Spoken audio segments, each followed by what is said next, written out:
An innocent child killed on average every hour in Gaza. How can this continue? Asked Joseph Barton on the Twitter page. Stop killing children in Gaza.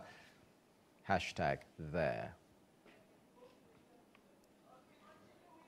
Well, it seems like that's the only one we can bring up for you right now. So we'll come back to some of them and show you what some of the comments has said. But to what degree do ordinary people use social media as a propaganda tool in this conflict? Now, to discuss this, we joined in studio by Pritesh Sewraj, a social media analyst. Good morning to you and welcome to AM News, Pritesh. Good morning. Thanks for having me on. Now, Pritesh, if we look at this, how significant is social media in influencing public opinion? I think over the last couple of years, one of the things that we've seen is you've got a number of different social media platforms have grown, and people have been very attracted to it. And because of this, social media has now started influencing a lot of the way people think. Some of the research that we have shows that what really influences people is word of mouth, the stories that come from people they are close to. And social media is really carefully curated communities of people who think like us and act like us. And therefore, we use this to reinforce both our positive and negative perceptions of things in the market. How important is it for diplomats on both sides of the conflict to have a social media strategy, for that matter? I think one of the key things is you have to look back at the Arab Spring and the way that really was created through social media. And diplomats and governments today need to realize that if you're not on social media, and if you're not participating in these platforms, and if you're not engaging with your constituencies, you stand to lose them to people who might be radical elements or people who are out there actually uncovering some of the negative aspects of what you're doing in society. So if you're a government or a diplomat, you need to be actively on it on a daily basis, informing and educating about the work that you're doing. So you need to communicate constantly, because it's not a top-down approach where you're just communicating with your audience. They are communicating back with you. Exactly, and I think that's a change. Gone are the days where somebody, if they need to communicate with somebody in power, they need to write a letter, send it through, and you don't know if anyone's going to ever actually see it. These days, you put it onto social media, and you put it in a very public platform. You've got people in your social circle, people outside of your social circle who are seeing it, but also you're taking it up to every level of power that's out there, engaging them in this way. How is social media able to influence traditional media coverage and vice versa, or is there such a thing? Well, it definitely is happening. I mean, if you had to look at previously, the way this used to happen is that traditional news outlets would normally rely on police reports or that anonymous call-in saying there's something happening. These days, what's happening is people on social media are tweeting in or messaging in to traditional media outlets and saying, this is what's happening, this is what's of interest to me. And gone are the days where it really used to be a traditional media platform of a push strategy where we push this information. These days, people in society are having a pull strategy. They're saying, this is what I'm interested in. Show me these images. Show me these stories on television or in newspapers. Or let me hear this on radio, because this is what I want to hear about. Now, Raza at Good Earthling says, wonder when the madness will stop in Gaza. Hashtag there. Heart-wrenching to see kids suffering in this conflict. Hashtag stop killing children in Gaza. So the conversation is ongoing. It doesn't stop. And that's how it should be, because what happens is it strengthens democracies, it strengthens society, because you give everyone a fair chance in the role itself to voice their opinions, say what they feel about different situations that's out there. And you can see, obviously, Piers Morgan, for instance, says Israel has an absolute right to defend itself. It doesn't have a right to target UN schools. That is a crime. Hashtag Gaza. So you can see there's, from both sides, there is people that were going to defend their positions, isn't there? I think one of the key challenges with the social media platform is people use it as a way to push an ideology that they believe in strongly already. So do they actually apply their mind properly and correctly to what's actually happening in society? No, not really, because we're emotional beings, we're human beings. So we have a look at it based on how we feel about things, and we push that point of view forward. But therefore, what's great is it's combined with the news and the stories we get from traditional media platforms who give, in most cases, a very balanced view of what's happening in those societies and in those conflict areas. Now, this one, for instance, says, 5 minutes into Israel's ceasefire, and we clearly hear a missile being fired near us in Israeli strike. Now hearing of casualties on Gaza radio, says Stuart Webb on World Wide Web. Now, talking to that, because some argue that Israel's side of the story has always dominated global media when it comes to traditional media coverage, and that social media now may neutralize that. What is your take on that? Well, I think one of the key things is now we're getting the people's opinion.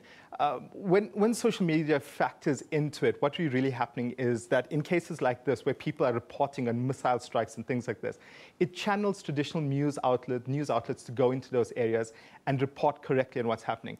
All that social media really does is it directs news outlets to those areas and then allows you to uncover the truth. So whether Israel is going to dominate in terms of news or whether it's going to be the Palestinian cause, what really is important is that social media pushes people to the right angle. Mm-hmm.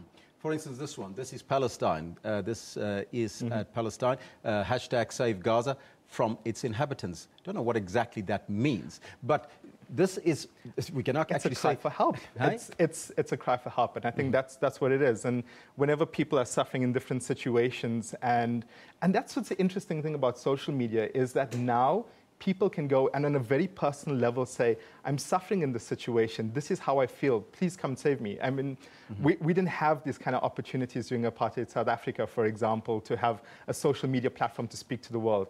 Today, we had to go out and rally. We had to go out and rally. It was all about the law of large numbers. The more people you could have in the rally, the stronger your message could be out there, whether it was in an overseas country or whether in South Africa. Today, all it takes is one person who can reach a large audience really, really quickly in 140 characters. Now, to what degree do you think that social media actually can fuel or diminish the conflict in Gaza? Well, I think one of the key things with social media is that it's a very individual thing. It's not being used just in a political situation in Gaza. Remember, the Gaza situation is also a cultural one as well. And a political situation is difficult enough. But when you bring culture into it, you get a lot of very, very personal comments that's coming out. And that's what we're seeing a lot on social media, both from the Israeli side and the Palestinian side. And when this is happening, it's actually fueling a lot of the hate speech that's going on. But on a positive note, you also find that there are a lot of people who are saying, let's bring peace, that we as Israelis and we as Palestinians refuse to fight each other.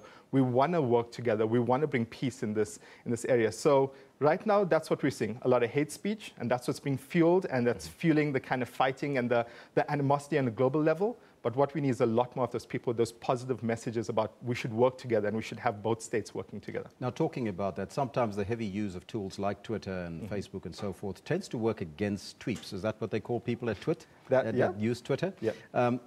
Now, if words aren't well chosen, how much caution should one exercise when using Twitter and when tweeting? Well, social media in general, not just Twitter. I think the key thing you have to realize is if you have an account, you own your own little mini media channel right now.